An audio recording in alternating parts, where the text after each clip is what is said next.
Hello friends, today I will introduce you to a small boomerang-shaped volcanic island stretching 10 kilometers from north to south and about 2 kilometers wide. This is Lord Howe Island. On our planet, heavily damaged by human hands is not so much corners, which has remained almost pristine nature with unique inhabitants. Among them is a small island of Lord Howe, a real gem of the Pacific. He is famous for its many endemic birds and plants, the southernmost coral reef in the world, and the inhabitants jealously guarding his little paradise from the effects of modern amenities. Lord Howe is a small boomerang-shaped volcanic island, only about 2 kilometers wide and about 10 kilometers long. It is located in the Tasman Sea between Australia and New Zealand, but much closer to one. So from Lord Howe to Sydney, about 700 kilometers, belongs to an island of Australia and has internal self-government. You will not see large cities here, there are only villages. Because of millions of years of erosion, the area of Lord Howe has shrunk to almost 14 square kilometers, while the island continues to erode. According to forecasts, it will be completely flooded in 200,000 years. But until that happens, this is a real corner of paradise. Along the west coast, there is a picturesque sandy lagoon with coral reefs. In the south dominate the forested hills rising to the highest point of the island, Mount Gar, the height of which is 875 meters, which offers incredible views. Both the northern and southern parts of the island are high, and in between is a cleared lowland with agriculture, an airstrip, and houses. But let us dive into the history of this incredibly beautiful place. Lord Howe was uninhabited before Europeans arrived in 1788 when it was discovered by Lieutenant Litka Beard, who was sailing on a British ship carrying prisoners from Australia to Norfolk Island. The first permanent settlement came much later, only in June 1834, when 3 couples arrived from New Zealand. The island later served as an intermediate station for whaling ships and ships between Sydney and Norfolk. The local fauna was then unafraid of man and, as a result, many endemic birds became extinct at that time. By the 1870s, whaling began to lose popularity and the islanders began collecting and exporting Kent palm seeds to the European houseplant market. In 1884, the Burns Philp Australian Shipping Company began regular shipping, which eventually led to an increase in tourists. By 1932, tourism became the second outside source of income for locals. After World War II, the number of visitors only increased, thanks to seaplanes, as there was not yet a runway. In 1982, the island became a UNESCO World Heritage Site. Such an honorary title provided him a unique nature. The animal world is represented mainly by birds with more than 200 species, some endemic, many of them tame. Quietly let people up close enough. Not all species of birds encountered by the British who discovered the island have survived to this day. In particular, the flightless white sultan, which was the largest ground bird on Lord Howe, died out because of the sailors and whalers who came to the island many times at the dawn of the 19th century. Another example, the local subspecies of kakariki parrots. These birds fell victim to farmers who believed they were harming agricultural crops. There is only one native mammal on the island, the big forest bat. There are no snakes, poisonous or stinging insects, animals or plants, making Lord Howe a safe haven. The only thing the islanders have had to contend with are the animals that have come to the island from the great outdoors. About a century ago, rats were accidentally brought to Lord Howe. In a relatively short period of time, they managed to cause the extinction of several species of invertebrates, birds, and plants. In the 21st century, local authorities decided to undertake a large-scale pest extermination project, whose cost was $15.5 million.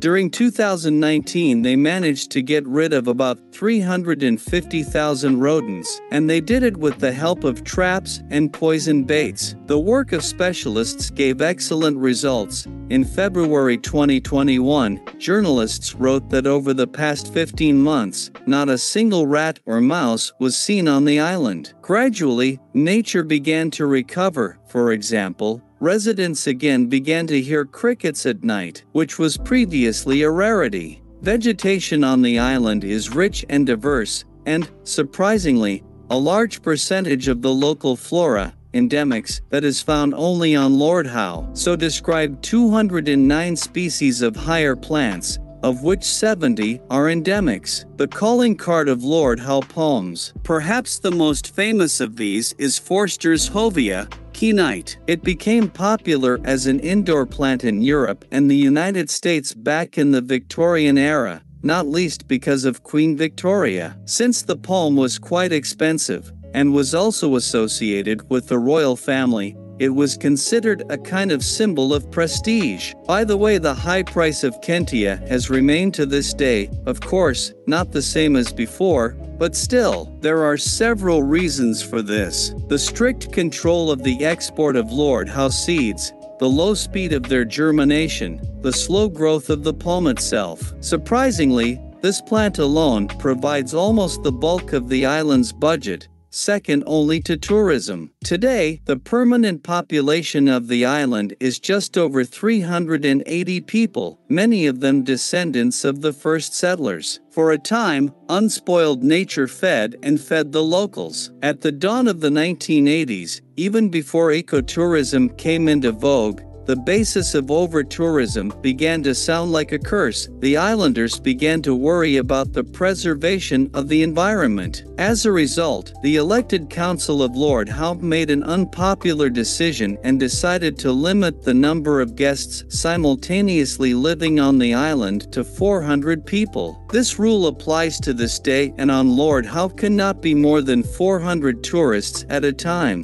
which makes the stay in this unique place comfortable. And most importantly, you can enjoy the nature without breaking through the crowds of tourists. But as you know, the more limited the place, the more people want to get there. Such was the case with Lord Howe. Prices for housing and use of infrastructure inevitably rose, so a simple double room at the beginning of October 2021 cost 27,000 rubles per night, which was about $370. There are other strict rules on Lord Howe to help take care of the unique nature of the island. Only those who really need them have cars. Air conditioners are forbidden, even despite the warm climate all year round. If someone needed to cut a branch or choose paint for the house, first you will have to consult with the board, and in general, then on many common household issues should be addressed to the board of the island. Such bureaucracy from the outside may seem almost crazy, but as long as it gives its fruit, there is no sense to introduce relaxation. The locals collect rainwater for drinking and take it from wells for washing and gardening. Every 2 weeks, a barge comes to bring food and other supplies from the mainland. At times the wait is very tedious, but fortunately the nurseries on the island grow vegetables and fruits, and there are also edible algae and fish at the disposal of the inhabitants. Recycling plays a crucial role. Organic waste from homes, restaurants, and public trash cans goes into a facility that turns 86% into compost. There are no landfills on the island, so materials that cannot be recycled have to be sent to the mainland. With such a small number of permanent residents, and with tourists it is no more than 800 people on the island in principle, there is everything for a normal life: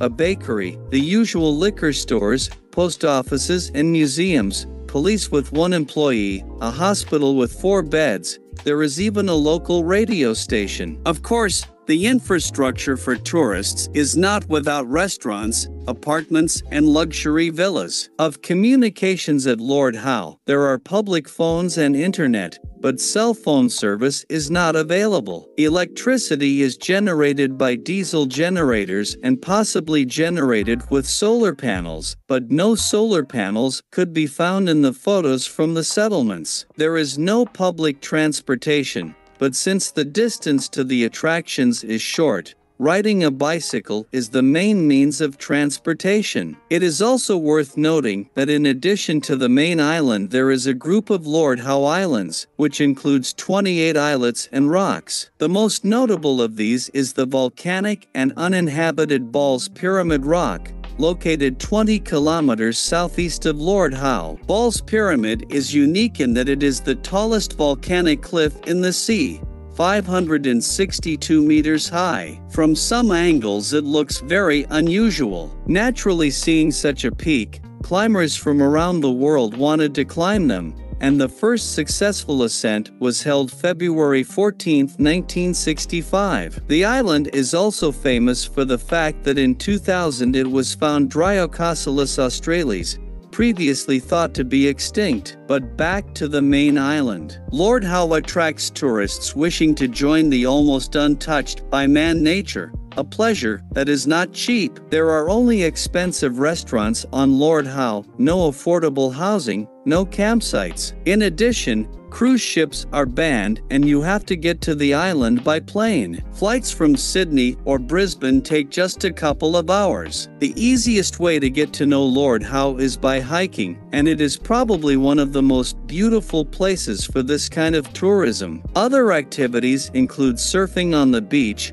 pancaking, boat trips to Ball's Pyramid Island, and of course diving and snorkeling. Since the seaport of Lord Howe Island was founded in 2000, it is not only a beautiful underwater world, but also the territory of the southernmost coral reef ecosystem of Australia and the world. Lord Howe, the territory, is certainly special, but what is most striking is not the nature, but the way of life of the islanders. They ride bicycles under overhanging palm trees. Their children go to school barefoot. They manage to coexist with the environment in perfect harmony. At the same time, the locals fight with incredible zeal and tenacity for the preservation of their paradise, which cannot but cause respect and should serve as an example to us all. That's all. Thank you for watching. Don't forget to subscribe to the channel so you don't miss new videos. See you in the next video.